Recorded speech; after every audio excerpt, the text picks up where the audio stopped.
Assalamualaikum warahmatullahi wabarakatuh. Perkenalkan, nama saya Suryani Yulia Astuti dari Program Studi Pendidikan Ekonomi Universitas Palangkaraya. Di video ini saya akan menjelaskan sedikit ulasan mengenai kebijakan belajar kampus merdeka dan sedikit menceritakan latar belakang mengapa saya bergabung dalam relawan mengajar serta bagaimana cara saya mengajar para siswa di daerah saya. Kampus Merdeka pada dasarnya menjadi sebuah konsep baru yang membiarkan mahasiswa mendapatkan kemerdekaan belajar di perguruan tinggi. Konsep ini pada dasarnya menjadi sebuah lanjutan dari sebuah konsep yang sebelumnya, yaitu Merdeka Belajar. Untuk mengenai kebijakan belajar kampus merdeka ini, saya sendiri sangat setuju dan sangat mendukung adanya program ini. Mengapa demikian? Karena menurut saya program kampus merdeka ini dapat mendorong mahasiswa untuk menguasai dalam berbagai bidang keilmuan yang berguna untuk memasuki dunia kerjanya nanti. Dan program ini pun bertujuan untuk meningkatkan kompetensi lulusan yang baik agar lebih siap dan relevan dengan kebutuhan zaman yang sekarang. Dalam pembelajarannya, program ini memberikan tantangan dan kesempatan untuk para mahasiswa dalam mengembangkan inovasi, kreativitas, kapasitas, kepribadian, serta kebutuhan mahasiswa untuk mengembangkan kemandirian dalam mencari dan menemukan pengetahuan melalui kenyataan dan dinamika lapangan. Selanjutnya, untuk ulasan cerita atau latar belakang mengapa saya bergabung dalam relawan mengajar, itu mengapa saya memilih bergabung karena saya melihat kondisi saat ini yang sangat memprihatinkan, terutama dalam dunia pendidikan, di mana siswa sekarang harus melakukan pembelajaran secara daring di tengah pandemi COVID-19 yang tak kunjung reda ini, dan tidak dapat diprediksi kapan akan berakhirnya pandemi COVID-19 ini. Selama pandemi, pemerintah pun menerapkan sistem pembelajaran daring atau online yang dimana pembelajaran yang dilakukan tanpa tatap muka secara langsung antara guru dan siswa, tetapi pembelajaran ini dilakukan secara online dengan menggunakan media seperti handphone, komputer maupun laptop. Tapi biasanya paling tidak untuk siswa harus memiliki handphone. Selanjutnya, untuk media sosial yang digunakan dalam pembelajaran biasanya seperti WhatsApp, Instagram, aplikasi Zoom, aplikasi Google Classroom, dan lain sebagainya. Dalam pembelajaran daring ini juga pastinya membutuhkan yang namanya jaringan internet yang bagus dan juga tersedianya kuota. Dilihat dari kejadian sekitar yang sedang terjadi, baik dari peserta didik maupun orang tua, mereka merasa kebingungan karena tidak memiliki media handphone atau yang lain untuk menunjang kegiatan pembelajaran daring ini. Sehingga pihak sekolah ikut mencari solusi untuk mengantisipasi hal tersebut.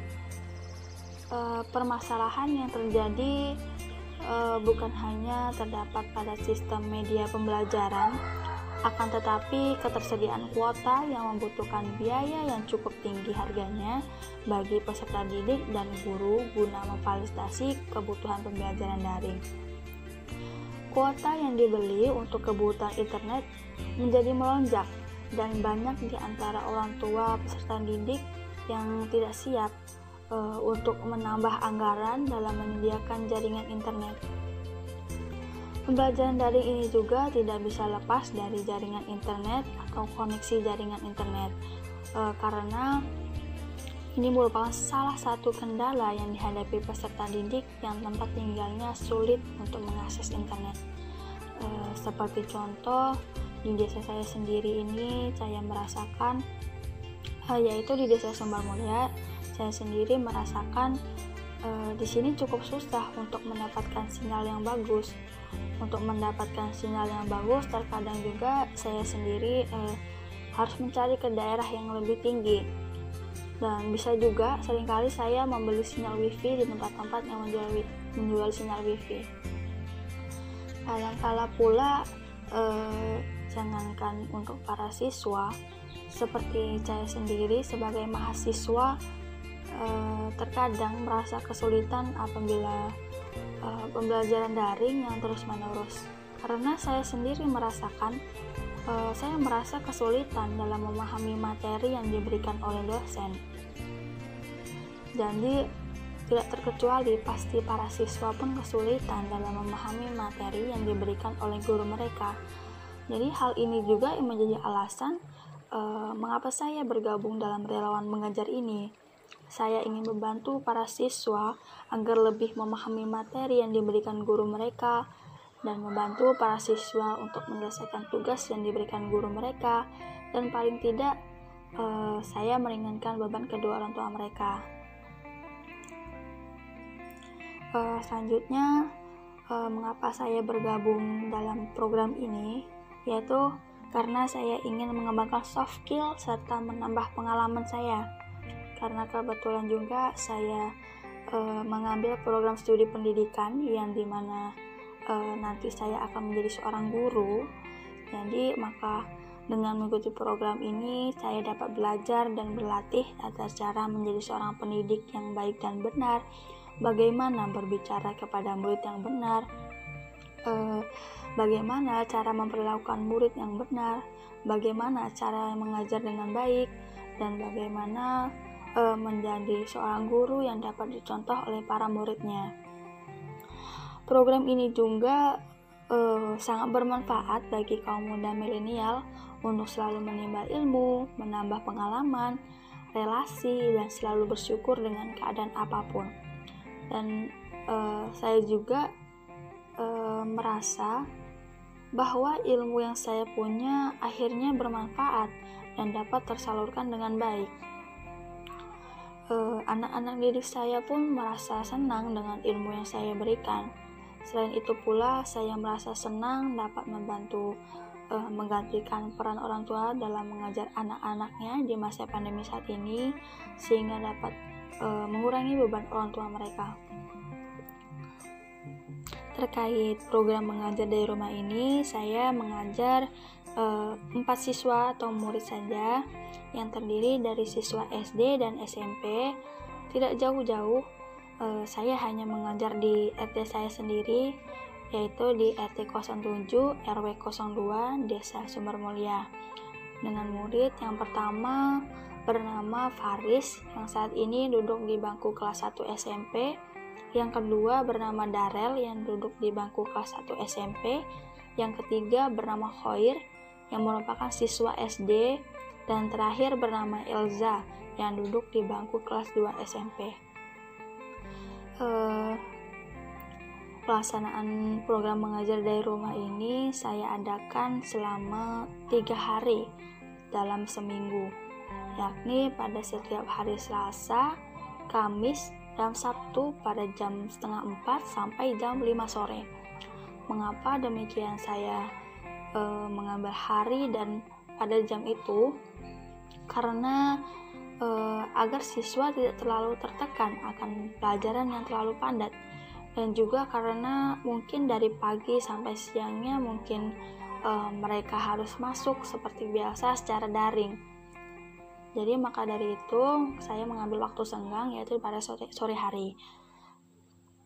Serta dalam pelaksanaan program mengajar dari rumah ini, saya sudah mengajak kepada para siswa agar sebelum melaksanakan kegiatan belajar harus mematuhi protokol kesehatan. Seperti sebelum melaksanakan kegiatan belajar, mereka harus mencuci tangan terlebih dahulu, menggunakan hand sanitizer, dan menggunakan masker saat belajar. Karena dalam pelaksanaan kegiatan belajar ini haruslah yang paling utama kita harus mematuhi protokol kesehatan guna menghindarkan kita dari bahayanya virus corona saat ini dan bisa terus berjalannya program pembelajaran. Untuk metode pembelajarannya, saya pertama silahkan para siswa untuk membaca terlebih dahulu materi yang diberikan guru selama beberapa menit, lalu mereka dapat memberitahukannya kepada saya apabila ada yang belum mereka pahami atau belum mereka pelajari. Setelah itu barulah bisa melaksanakan kegiatan dengan mengulanginya sampai mereka dapat memahaminya. Mengapa saya terapkan metode ini? Karena biasanya saat pembelajaran daring tentunya siswa sudah sangat terbebani dengan adanya tugas yang menumpuk, materi yang terlalu banyak, ditambah lagi mereka belum terlalu paham. Jadi dalam proses mengajar ini saya hanya mengutamakan membaca, seperti cara membaca yang baik dan benar sesuai dengan kaidah bahasa Indonesia, kemudian menghitung seperti bagaimana cara mengalihkan, menambah, mengurang, serta membagi, dan juga mengulang materi yang belum mereka pahami. Sedikit juga saya membantu mereka dalam mengatasi tugas dari guru, serta membantu mereka dalam memahami soal-soal yang mungkin keluar dalam UTS dan UAS mereka nantinya.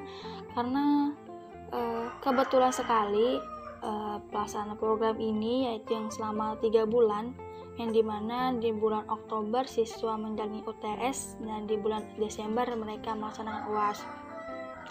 Dan jika tidak menggunakan metode ini, menurut saya, dan jika kita juga mengajar dengan seenaknya, dengan semau kita menentukan materi yang harus diajarkan, maka menurut saya kemungkinan siswa bukan menjadi paham tetapi menjadi pusing akibat banyaknya beban pikiran yang harus mereka pikirkan.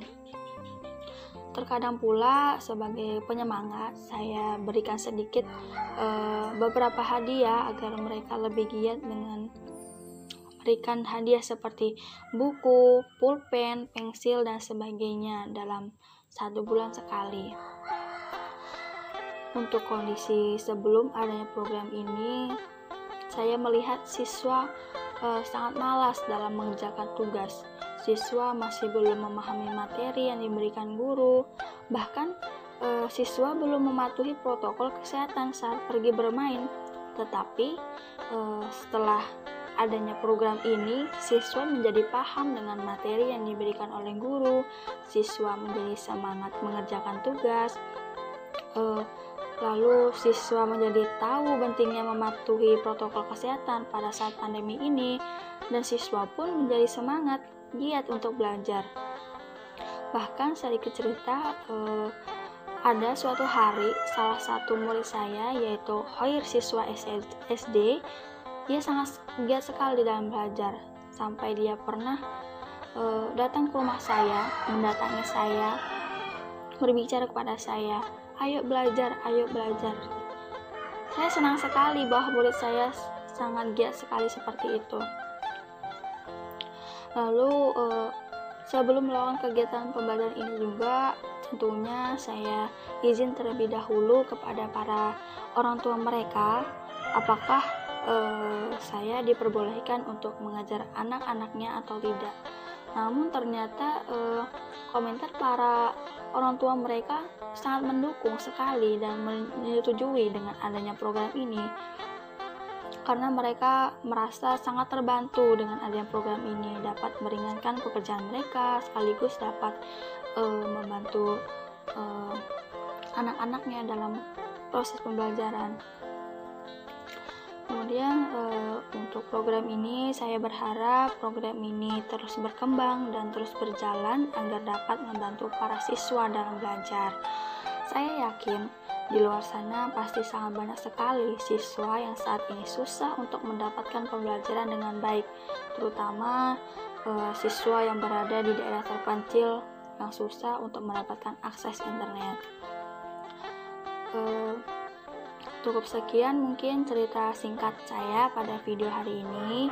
Terima kasih sudah mendengarkan dan wassalamualaikum warahmatullahi wabarakatuh.